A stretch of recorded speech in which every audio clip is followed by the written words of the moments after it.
আজকের গল্প একটি দিনের গল্প। সকাল থেকে আজ খুব বৃষ্টি, মেঘের গর্জন, হালকা হিমেল হাওয়া, বেশি দূর অবধি দেখা যাচ্ছে না। বৃষ্টির গতিবেগে সব আবছা আর সাদা। না শুধু প্রকৃতির রূপ চলছে না, দুর্যোগও চলছে। তার ওপর কংক্রিটের কলকাতা, কোথাও হাঁটু অবধি জল, কোথাও গাছ পড়ছে, আবার কোথাও ট্রেন বন্ধ, গাড়ি ঘোড়া অচল, ছাতা হাতে মানুষের দল, একাকার কাণ্ড যাকে বলে আর কি। এই অবস্থায় আমি দাঁড়িয়ে আছি এক চায়ের দোকানের টিনের চালের নিচে, আরও 4 জনের সঙ্গে জায়গা ভাগাভাগি করে। আর আমার 2 চাকার বাহনটি বৃষ্টিতে অবিরত ভিজছে। আমার হাতে আবার খাবো দোকানের চৌকো বাক্স। এখনও 2 বাড়ি ডেলিভারি বাকি। বাদ সেধেছে এই বৃষ্টি। একটা রেনকোট আছে, সেটা দিয়ে সামাল দেওয়া সম্ভব, কিন্তু সামনের হাঁটু অবধি অথই জমা জলে আমার বাহন যে আটকে যেতে পারে। এখন তো আরও কত হোম ডেলিভারি খাবারের সুযোগ হাতের কাছে থাকা স্মার্টফোনে। কিন্তু আমাকে আমার পাড়ার সুবিরদা আমাকে এই চাকরিটা দিয়েছিল। সুবিরদার নিজের দোকানেই আবার খাবো। আমাকে ভাইয়ের মতো ভালোবাসে। মাধ্যমিক পাশ করে এর থেকে ভালো সুযোগ আর জুটল না এই মহানগরীতে। সুবিরদাই আমার বিয়ের ব্যবস্থাটাও করিয়ে দেয়। মহিমা আমার স্ত্রীর নাম। সুবিরদা বলেছিল, ভাই মেয়েটাকে উদ্ধার করে দে, ওর আর দোষ কী? ওর পড়ার ওখানে একটু দেরি হয়ে গেছিল, তাই তাড়াতাড়ি আসার জন্য গলির রাস্তা ধরেছিল। ও কি করে বুঝবে বল, ওখানে 5টা মানুষের মুখোশ পরা পাগলা কুকুর যে ওকে ছিঁড়ে। সুবিরদার হাতটা চেপে ধরে থামিয়ে দিয়েছিলাম। বসে পড়েছিলাম বিয়ের পিঁড়িতে। 1 বছর কাটিয়েও ফেলেছি আমি আর মহিমা। মেয়েটা খুবই ভালোবাসে আমাকে। সংসারের খুঁটিনাটি সব ওর হাতে দিয়ে আমি নিশ্চিন্ত। এই রে, ফোনটা বাজছে। প্রথম কাস্টমারের। বলছি, আজ কি মাঝরাতে ডিনার করব? দাদা দেখতেই তো পাচ্ছেন কি অবস্থা, তাই একটু লেট হচ্ছে। ওসব বুঝি না দাদা, তাড়াতাড়ি আসুন। এত অসুবিধা যখন অর্ডার নেওয়ার সময় নিলেন কেন? দাদা 15 মিনিট দিন, যাচ্ছি। 8টায় ডেলিভারি টাইম, এখন 8:05। তুমি আবার বলছো 8:10-15 আসবে। যত তাড়াতাড়ি আসতে পারো আসো। ফোনটা কেটে যাওয়ার পর আমার 2 চাকার বাহনটিকে নিয়ে আমি বাধ্য হয়ে যাত্রা শুরু করলাম। তবে বৃষ্টিটা একটু কমেছে। খাবারের বক্স ভালো করে মুড়ে নিজের রেনকোট পরে বাহনকে হাঁটিয়ে হাঁটিয়ে 1 হাঁটু জল পেরোতে থাকলাম।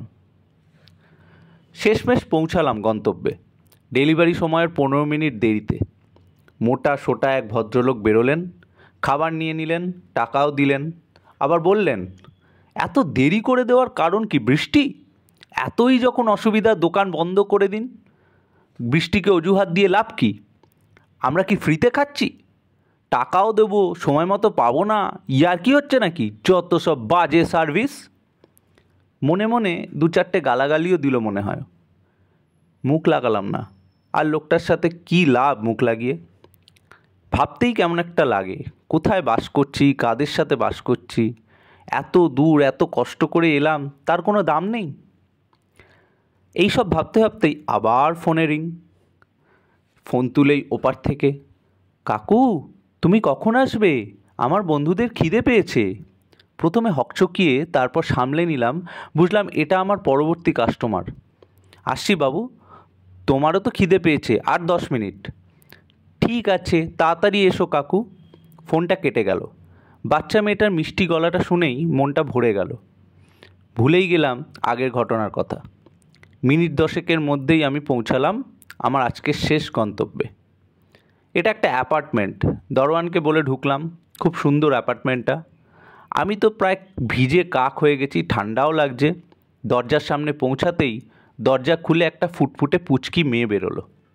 কাকু তুমি এসে গেছো? হ্যাঁ বাবু, এসে গেছি। বুঝতেই পারলাম এই সেই ফোনের মিষ্টি গলার মেয়েটি। গলার মতো মেয়েটাও খুব মিষ্টি। খাবারটা ওর হাতে দিলাম। কাকু দাঁড়াও, মায়ের থেকে টাকাটা আনছি বলেই দৌড়ে পালালো। একটু পরেই আবার ফিরে এলো, হাতে 2টো প্যাকেট আর মুঠো হাতে দলা পাকানো টাকা। এ নাও কাকু। টাকাটা আমি সাবধানে পকেটে রাখলাম, তারপর জিজ্ঞাসা করলাম, প্যাকেট দুটোতে কি আছে বাবু? আজ আমার জন্মদিন কাকু, আজ আমার 5 বছর হলো। দেখো আমি কত বড় হয়ে গেছি। এই প্যাকেটে পিৎজা আছে। মা বলল কাকু কত কষ্ট করে পিৎজা এনে দিয়েছে, কাকুকেও দিয়ে এসো, আমি আর আমার বন্ধুরাও খাবো এক্ষুনি। আর এটায় কি আছে মামুনি? এটা দিয়েছে বাবা। বাবা উপরে জানলা দিয়ে দেখেছে তোমাকে ভেজা অবস্থায়। এটা বাবার একটা পুরনো গেঞ্জি। কাকু আমি আসছি, টাটা। বলেই নিমেষের মধ্যে পালিয়ে গেল আমার হাতে 2টো প্যাকেট দিয়ে। হাতে 2টো প্যাকেট নিয়ে দাঁড়িয়ে আছি আমি। চোখে কখন যে বৃষ্টির জলের সাথে আমার অশ্রুধারা মিশে গেছে বুঝতেই পারিনি। প্রথম ডেলিভারি দেওয়ার সময় যেসব ভাবনার উদয় হয়েছিল, এই ডেলিভারিতে সেগুলো সবই প্রায় অস্তমিত। ভালো খারাপের মিশেলে আমি এখন স্তম্ভিত। দারোয়ানের ঘরে জামাটা পাল্টে ফেললাম। উষ্ণতার আরাম সারা শরীরে ছড়িয়ে পড়ল। বৃষ্টিটা বন্ধ হয়েছে, বেরিয়ে পড়ব এবার। মহিমা বাড়িতে অপেক্ষাও করছে। বাচ্চা মেয়েটির নামটা জানা হলো না, আফসোস হচ্ছে।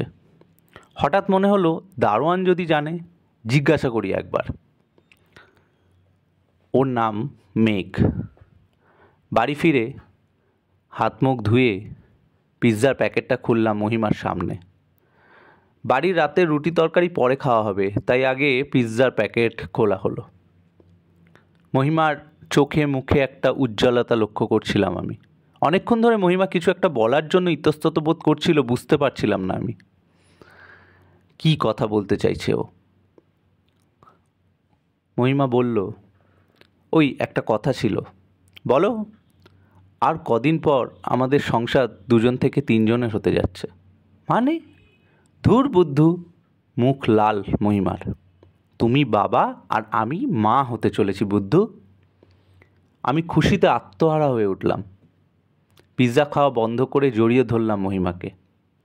ওর কপালে পরম স্নেহে একটা চুমু খেলাম। অজান্তেই বলে ফেললাম আজকের দিনটার সারমর্ম মহিমার কাছে। পুরো গল্পটা, বাড়িতে পিৎজা আসার কার্য কারণকে দূরে সরিয়ে আমি আজকের চূড়ান্ত দুর্যোগের দিনটার কথা এক কথায় বলে ফেললাম। এই শোনো মহিমা, আমাদের মেয়ে হলে নাম রাখবো মেঘ।